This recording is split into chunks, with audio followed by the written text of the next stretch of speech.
The New York Post reporting this story around Hunter Biden. How damaging is it for the Democratic candidate, or do you see it as being so late in the piece now that things are so divided it basically will just reinforce those who are opposed to him, or, you know, are there enough undecideds to still have an impact? No, look, I think you're right that it won't have much of an impact on the actual election result, even though it's an enormous story and really goes to the heart of Joe Biden's integrity. But at this stage, most people have made up their minds. A lot of them have already started voting. I spoke to a couple of pollsters during the week about the impact, and they agreed that it wouldn't make much difference, and particularly because the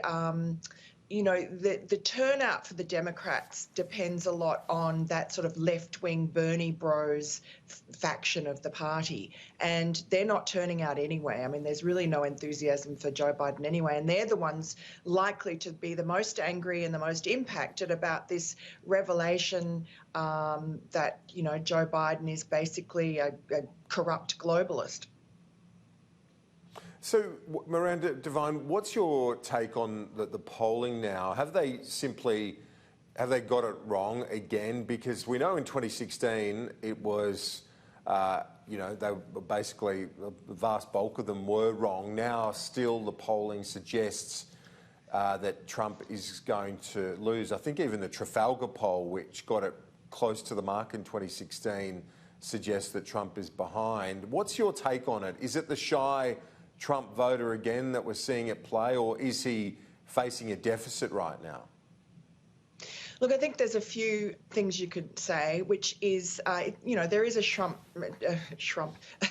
Trump voter effect, yes. But there's also this fact that I don't think that people have quite understood just how much Donald Trump has turned the entire voting landscape on its head. You know, there are a lot of lifelong Democrats, generational Democrats who are in the Rust Belt, who are in the fracking towns in Western Pennsylvania and, Kentucky and those places, who are voting for Donald Trump. They're not registered Republicans. They don't see themselves as Republicans. They just see themselves as voting for Donald Trump.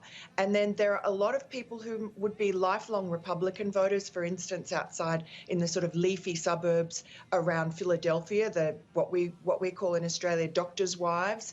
And to them, Donald Trump is anathema because of his style. You know, he's boorish. They just don't like his tweets, etc. So you have that. And then you have people in the middle who, they might be small business people and they can see, they're savvy enough to understand that Joe Biden's economic policies are going to be terrible for their small businesses, but they don't like him as a person. So, Frank Luntz had a focus group yesterday after those dueling town halls that you talked about earlier and Annalise was mentioning, and they basically came out, even though I thought that they'd be much more negative about Donald Trump because he was so combative and aggressive, those were the worst of the adjectives they used to describe him, whereas Joe Biden, who had this much more laid-back, gentlemanly environment with George Stephanopoulos basically bowling up softball questions to him, and he was seated in an armchair looking like a statesman and could ramble on for ages, the voters found him to be slow and befuddled. So, and even though the optics of the Donald Trump thing were terrible, he had Savannah Guthrie barking questions at him. He wasn't, they gave him a plastic high stool which his buttocks couldn't even fit on, so he was physically uncomfortable. It was an ambush and a setup, but even that I don't think is enough.